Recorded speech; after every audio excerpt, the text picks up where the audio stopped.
नमस्कार दोस्तों, आप सभी का स्वागत है हमारे YouTube चैनल मानव जीवन में। तो चलिए आज की प्रस्तुति शुरू करते हैं। जय श्री कृष्ण, राधे राधे। दोस्तों, शास्त्रों में जन्माष्टमी के व्रत को बड़ा महत्वपूर्ण माना गया है। इस व्रत को करने से हजारों यज्ञ और अनेकों व्रत करने से जो फल प्राप्त होता है वो फल एक साथ मिल जाता है। यह व्रत 7 जन्मों के पापों को नष्ट कर देता है। इस व्रत को करने से भगवान कृष्ण का हाथ आप पर हमेशा रहता है और साथ ही धन की कभी कमी नहीं आती है। इस दिन भगवान कृष्ण जी की पूजा करने से सुशील संतान की प्राप्ति, दीर्घायु तथा सुख समृद्धि की प्राप्ति होती है। जन्माष्टमी का पर्व मनाकर हर मनोकामना को पूर्ण किया जा सकता है। जिन लोगों का चंद्रमा कमजोर हो उन्हें इस पर्व की पूजा से विशेष लाभ मिलते हैं। आज के इस वीडियो में हम आपको बताएंगे जन्माष्टमी पर कान्हा की पूजा की संपूर्ण विधि के बारे में। उनकी पूजा कब करे, कैसे करे, वो कौन सी चीजें हैं जिन्हें पूजन में शामिल करने से भगवान कृष्ण की विशेष कृपा मिल जाती है। साथ ही बताएंगे उन्हें किन खास चीजों का भोग लगाएं, इस दिन क्या खाएं क्या ना खाएं, क्योंकि कुछ चीजों का सेवन इस दिन आप करेंगे तो कृष्ण भगवान प्रसन्न होने के बजाय आपसे रुष्ट हो सकते हैं। तो बहुत ही महत्वपूर्ण शास्त्रों में बताई गई इन बातों को आज के वीडियो में आप सुन सकेंगे। तो वीडियो को आखिर तक जरूर देखें और कमेंट बॉक्स में जय श्री कृष्णा का जयकारा लगाकर अपनी कृष्ण भक्ति को जरूर दर्शाएं। जय श्री कृष्ण। दोस्तों, कृष्ण जन्माष्टमी को गोकुलाष्टमी भी कहा जाता है।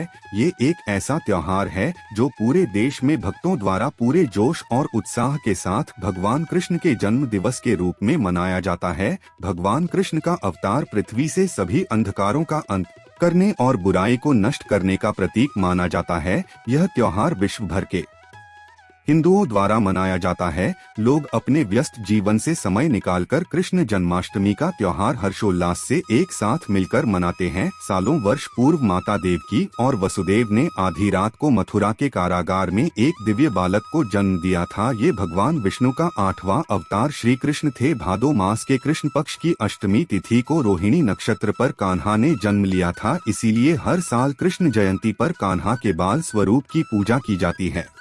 पृथ्वी पर श्री कृष्ण के जन्म का मुख्य उद्देश्य उस समय व्याप्त सभी बुराइयों को खत्म करना, धरती से सभी बुरी शक्तियां को दूर करना और धर्म की स्थापना करना था, जिसे समय उनके मामा कंस ने लोगों के जीवन को दुखदायी बनाकर रखा था। इस साल जन्माष्टमी पर अत्यंत शुभ वृद्धि और ध्रुव योग का संयोग बन रहा है, जो इस दिन का महत्व बढ़ रहा है। वृद्धि योग में कान्हा के साथ माता लक्ष्मी स्वरूप राधा रानी की पूजा से घर में सुख समृद्धि का वास होता है, अक्षय पुण्य की प्राप्ति होती है। इस दिन हर व्यक्ति अपने अपने तरीके से भगवान कृष्ण को प्रसन्न करने के उपाय करता है, विशेष पूजा पाठ करता है। ऐसे में हम आपको बताएंगे कि जन्माष्टमी की पूजा में क्या चीजें बेहद है जरूरी, जिनके बिना भगवान कृष्ण की पूजा मानी जाती है अधूरी। लेकिन दोस्तों, उससे पहले आपसे रिक्वेस्ट करते हैं कि वीडियो को लाइक जरूर करिएगा, दोस्तों को शेयर कर दीजिएगा और अगर आपने अभी तक चैनल को सब्सक्राइब नहीं किया है तो चैनल को सब्सक्राइब करके जरूर दबाइएगा। दोस्तों, जन्माष्टमी पूजा सामग्री में आपको चाहिए होगा खीरा, दही, शहद, दूध, 1 चौकी पीला साफ वस्त्र, पंचामृत,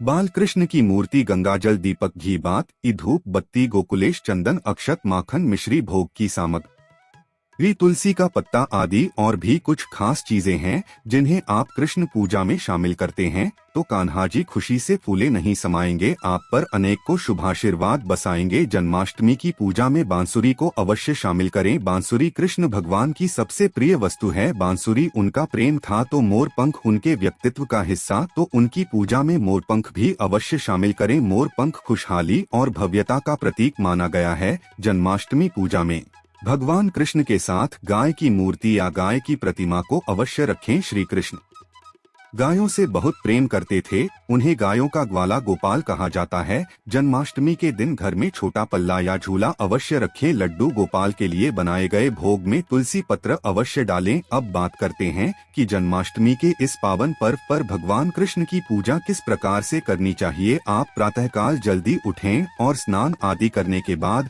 स्वच्छ वस्त्र परिधान करें। घर के मंदिर की साफ सफाई आपको एक दिन पहले ही कर लेनी चाहिए। वैसे तो जन्माष्टमी की तैयारियां पहले से ही शुरू हो जाती है, तो घर की साफ सफाई, घर के मंदिर की सफाई 1-2 दिन पहले ही हो जाती है। सूचरभूत होने के बाद पूजा आरंभ कीजिए। जो नित्य की पूजा होती है वो पहले की जाती है। जैसे कि धूप दीप प्रज्वलित करें। प्रथम पूज्य गणेश जी के साथ सभी देवी देवताओं का पूजन करें। उसके बाद भगवान श्री कृष्ण का जो बाल स्वरूप है यानी कि जो लड्डू गोपाल है उनकी पूजा करें। कृष्णा जन्माष्टमी के दिन देवकी वासुदेव बलदेव नंद यशोदा और लक्ष्मी जी के नाम लेते हुए पूजा प्रारंभ करनी चाहिए। लड्डू गोपाल जी का जलाभिषेक करें। आप पंचामृत से अभिषेक कर सकते हैं, कच्चे दूध में केसर मिलाकर अभिषेक कर सकते हैं, गंगाजल से अभिषेक कर सकते हैं, केसर मिश्रित जल से अभिषेक कर सकते हैं, जैसी आपकी इच्छा हो। भगवान श्री कृष्ण का आप स्नान करवाएं, अभिषेक करें। उसके बाद उन्हें सुंदर वस्त्र धारण करवाएं, विधि विधान से उनकी पूजा आराधना करें। लड्डू गोपाल जी को इस दिन झूले में जरूर बिठाना चाहिए, तो आप उन्हें चूल्हे में बिठाकर झूला झूला। ये ऐसा कहा जाता है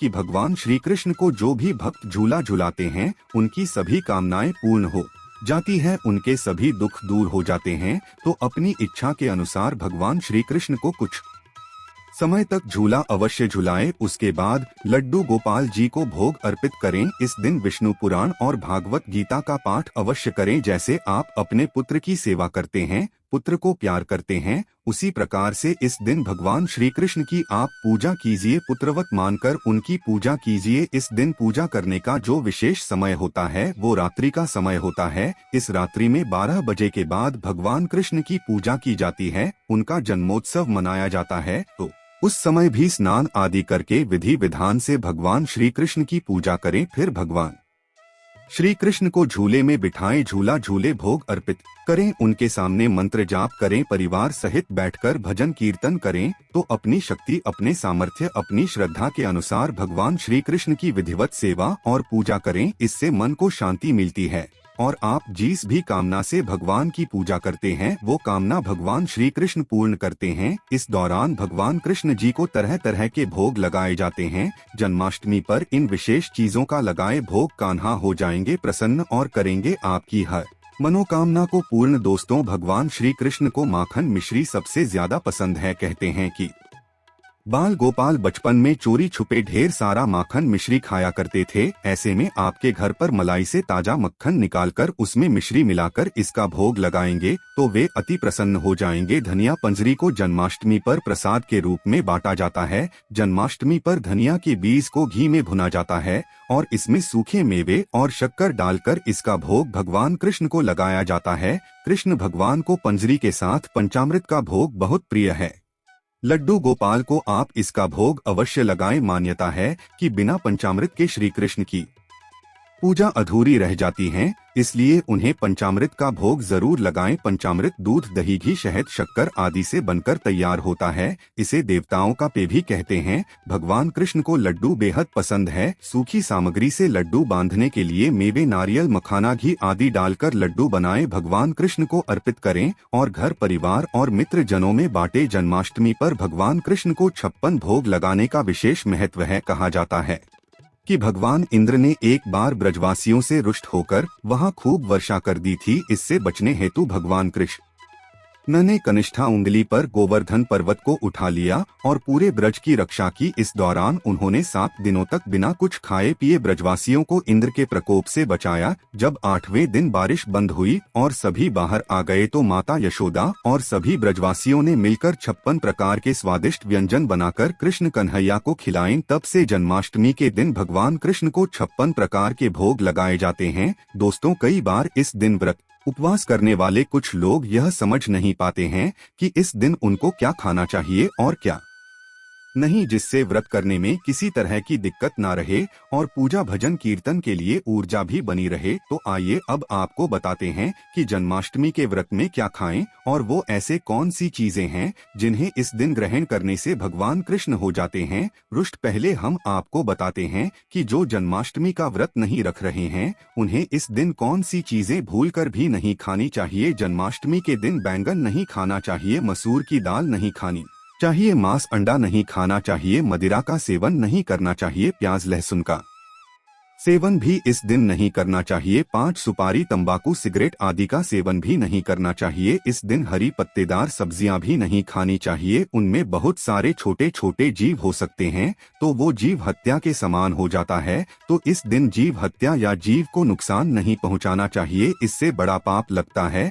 भगवान क्रोधित हो जाते हैं। आपको शुद्ध सात्विक भोजन ही करना चाहिए। अब जो व्रत रख रहे हैं उन्हें इन सभी पदार्थों के अलावा अनाज का सेवन नहीं करना चाहिए। साधारण नमक नहीं खाना चाहिए, आवश्यकता हो तो सिर्फ सेंधा नमक खा सकते हैं। इस दिन हिंग, हल्दी, सरसों का तेल आदि नहीं खाना चाहिए। मटर भी नहीं खाना चाहिए। इस दिन गेहूं, चावल, दाल नहीं खानी चाहिए। ना ही कोई ऐसी मिठाई खाएं जिसमें अनाज मिला हो, जैसे बेसन की मिठाई खाने से बचें, क्योंकि इस दिन अनाज खाना पाप होता है। इससे भगवान कृष्ण जी रुष्ट हो सकते हैं। दोस्तों, ही सुव्रत में ऊर्जा को बरकरार रखने के लिए सूखे मेवे यानी ड्राई फ्रूट्स का सेवन कर लें। व्रत की शुरुआत अगर आप अखरोट या बादाम खाकर करेंगे तो इससे आपको दिन भर ऊर्जा मिलती रहेगी, कमजोरी महसूस नहीं होगी। इस तरह आप तरबूज, अंगूर जैसे पानी वाले फलों का सेवन कर सकते हैं। इसके साथ ही अगर आप चाहते हैं कि पेट भी भरा रहे तो आप केला, पपीता, सेब और अमरूद जैसे मौसमी फलों का सेवन भी कर सकते हैं।